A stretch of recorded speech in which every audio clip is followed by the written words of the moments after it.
legal advice. It's just my observations and my conclusions.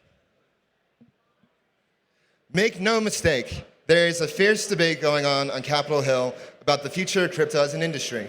Although more legislators than ever see crypto as a promising frontier, the challenges for the industry remains: how can we reach across the aisle to the skeptics and come together in a way that will benefit the American economy and bring prosperity to the people? Fortunately, legislation for fiat-backed, or commonly referred to as payment stablecoins, has been proposed and offers a unique opportunity to bring clarity to an already clouded environment. Don't take it from me, though. According to Circle CEO Jeremy Allier, stablecoins are the lowest hanging fruit. It's the most straightforward piece. It's a foundational piece. Stablecoins are blockchain-based assets that are pegged to an arbitrary value, and there's no denying it. Dollar-pegged stablecoins, in particular, have proven to be the killer application of this technology. Ever since the first stablecoins were launched in 2014, stablecoins have grown to dominate the space in both use cases and conversation. Stablecoins play a vital role in maintaining healthy, liquid markets for tokens, allowing users to frictionlessly interact with DeFi in the most efficient way possible. In many cases, transactions that would require days to settle in the real world happen in a matter of seconds. Payment stablecoins make up the vast majority of stablecoins in circulation, but a growing minority of stablecoins are backed by crypto or even commodities. Furthermore, stablecoins have found purpose in being paid out in salaries, sent for remittances, and act as a hedge against inflation in unstable economies. In these cases, stablecoins are a lifeline to preserving wealth. According to a recent survey, 97% of institutional investors agree that tokenization will revolutionize asset management and benefit the industry. The idea of using digital money has grown on institutions, but only if it comes from a trusted player. It is not an exaggeration to say that hundreds of billions, if not trillions of dollars, are waiting on the sidelines, ready to be called into the game. Trusted players don't step onto the field unless the rules are clearly outlined. And when drafting these rules, it's important to keep in mind that stablecoins are not cryptocurrencies. Stablecoins are not banks, but stablecoins are a completely novel form of money that uses a public blockchain ledger to facilitate transactions and keep track of balances. Stablecoins will require separate definitions, distinctions, and guidelines from their counterparts. So what exactly makes a stablecoin a stablecoin? The foundational core of stablecoins is the social contract between the stablecoin holder and the stablecoin issuer. Holders receive utility, while issuers receive yield. Stablecoin holders are able to retreat to stability on-chain in a frictionless manner and redeem without worry. In exchange, stablecoin issuers earn yield from the underlying reserves, but are responsible for being able to reward the cash equivalent of the fiat upon request. For example, payment stablecoins allow for issuers to earn yield from high-quality liquid assets and holders to redeem for fiat at any time. The entire business model of payment stablecoins is centered around being the fiat on-off ramp to the on-chain world. This is completely different from banks, whose primary function is to lend money from deposits, and often this creates new money in the process that did not exist before. The purpose of banks is to grow the economy by offering credits for people to start businesses, buy houses, and more.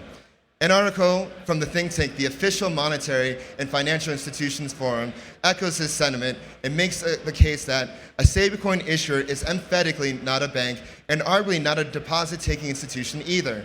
Unlike the fractional reserve bank, it does not create money by generating monetary assets partially backed by depository liabilities. Stablecoin issuers do not lend the underlying reserve assets, so they aren't exposed to the ups and downs of market cycles. As long as the reserves are only backed by high-quality reserve assets, such as treasury bills, reverse repo agreements, government money market funds, or deposit accounts, the stablecoin will be redeemable and safe.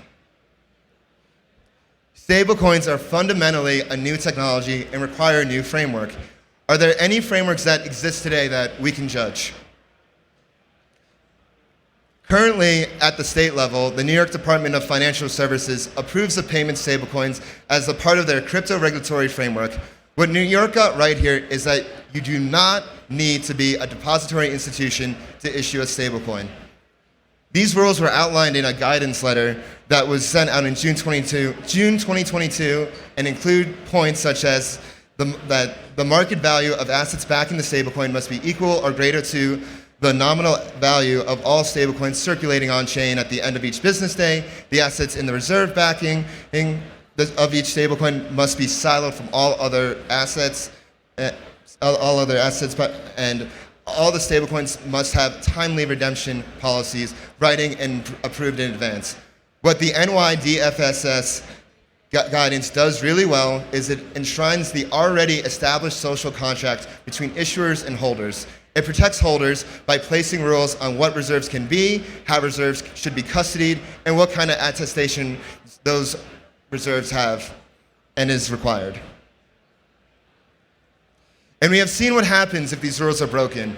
Issuers face being shut down. This is exactly what happened to BUSD last month when it came to light that the stablecoin was not sufficiently backed by its reserves for a period of time.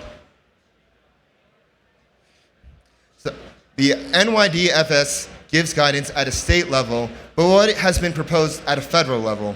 Several proposals have been made from both the legislative and executive branches over the past few years, such as the President's Working Group report in 2021 on stablecoins and sections of the Loomis-Gillibrand Responsible Financial Innovations Act over the following year. But the most comprehensive bill that has been released is the final version of Senator Toomey's Trust Act in December 2022, which would establish the first regulatory framework for payment stablecoins.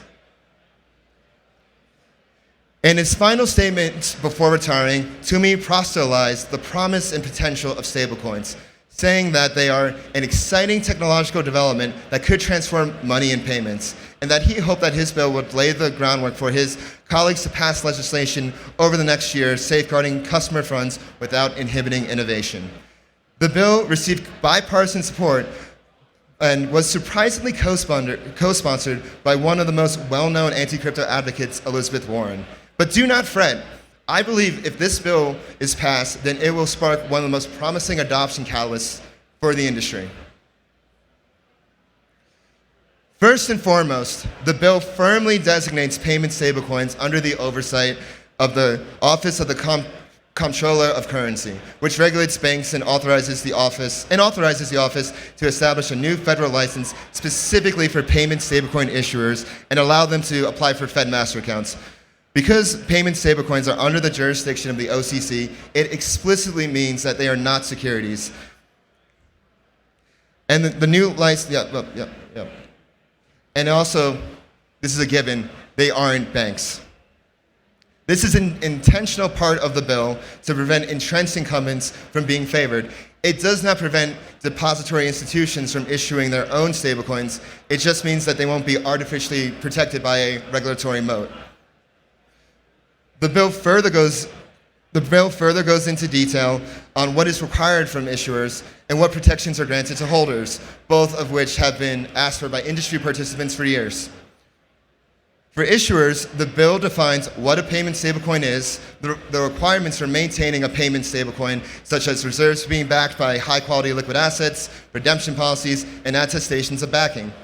Similar to the NYDFS, it requires stablecoin issuers to separate stablecoin deposits from regular banking activities so it doesn't pose a risk to the system. It is best to think of this separation as a 21st century version of the Glass-Steagall Act, but instead of commercial banks and investment banks and their activities being separated, it's arguably more conservative because issuers aren't allowed to lend. For holders, the Stablecoin Trust Act provides clear protections for them, such as clarifying that they would have priority in the event of an issuer's insolvency. In addition, the bill makes a point to prioritize privacy and treats stablecoins as the equivalent of cash. All transactions not involving an intermediary are exempted from the Bank Secrecy Act and do not need to be reported. When it comes to rules and regulations, payment stablecoins are the first Rubicon for both legislators and crypto to cross together. If major stablecoin legislation, such as the Trust Act, were to pass, it would be heralded as a bipartisan victory, and both sides would brag about how they are protecting investors and fostering innovation. With the proper guidelines in place, a stablecoin renaissance will commence and will usher in a new era where crypto will be known for its utility rather than speculation. If 10% of Americans were paid in stablecoins in some form, that would constitute over 33 million people and make a sizable voting bloc. As Jake Stravinsky says so eloquently, there are many tools that crypto supporters can use to promote good, pro-innovation policy at every level of government. But there is nothing, absolutely nothing, that can have a bigger impact on policy than crypto-enabled products and services that millions of people want to use. We actually have a preview of what mass adoption of payment stablecoins would look like in the real world, and it's probably something that you've used in the past week or month. Services like PayPal, Venmo, Zelle, and Cash App are digital money. They are merely stablecoins held on a private ledger that have the same implicit agreement between holders and issuers. And you can already guess how issuers earn revenue. Venmo spokesperson Josh Crisco confirmed in a 2018 interview that any funds held in PayPal or Venmo are transferred to bank accounts in PayPal's name. The balances are pooled and held separate from PayPal's corporate funds, and the company never uses the funds for its operating expenses or any other corporate purposes. As outlined in our user agreements, PayPal owns the interest on the funds. It is important to note, though, also in their agreements, that in the event that Venmo or PayNow fails, holders are not protected. They get rugged. To review, private payment stablecoins have existed for some time, yet it is the public ledger payment stablecoins that get scrutinized. Interesting. If only payment stablecoins were grouped with PayPal, the rhetoric from regulators may be very different. Looking back on the last session of Congress, after the collapse of Terra, there were trilateral negotiations led by Representatives Maxine Waters and Patrick McHenry from the House, along with the Treasury Department. But they could not get a bill to committee. With the fall of FTX, it all sealed the deal for legislation not passing that session. Yet in their talks, a quote-unquote ugly baby of a bill was drafted and could be something that could be considered in the future. So what does the appetite look like for stablecoin regulation to get past this session? Well, in late January, the administration released a letter urging Congress to mitigate cryptocurrency risk. The House Subcommittee on Digital Assets Chair, Rep. French Hill, has stated in his statements that passing stablecoin regulation was a top priority of his. The Committee of Financial Services that he is a part of can count outspoken crypto advocate Tom Emmer and the committee's chair, Patrick McHenry, as representatives who will push regulation forward that prioritizes protection from overregulation and fosters innovation. In fact, Emmer recently introduced the CBDC Anti-Surveillance Act that would act as a check on the Federal Reserve and their CBDC developments. It makes sense, though. Payment stablecoins are an inherent competition to a CBDC that is attempting to gain mass adoption from the populace. Emmer's biggest concern is that any digital version of the dollar must uphold our American values of privacy, individual sovereignty, and free market competitiveness. Anything less opens the development to a dangerous surveillance tool. One of the biggest hurdles to legislation passing would be noted critic of cryptocurrencies, Senator Sherrod Brown, who is the chair of the Banking Committee. Any payments stablecoin legislation that hits the Senate floor would need to be marked up by him. But with the proper framing, I'm hopeful. We are in the 11th hour for Congress to act on payment stablecoin legislation to protect not only American investors from insolvent issuers, but also overregulation from the executive branch. If Congress fails to pass legislation, then it is likely that the Federal Reserve will oversee stablecoins, which leaves a number of question marks. Most notably, Gary Gensler and the SEC are looking for any reason possible to widen its mandate in the name of protecting investors. A few weeks ago, the SEC informed Paxos that they would be suing them over BUSD, alleging that stablecoins are securities. With that form of logic, does that mean PayPal is offering security when you hold the dollars in their custody? Stablecoins are a global phenomenon, and if those seeking to regulate it into the ground have their way before its utility on a grand scale becomes obvious, it will have a tremendous ripple effects for the years to come. Stablecoins are growing in use and have a real chance of becoming the dominant form of settlement in the future.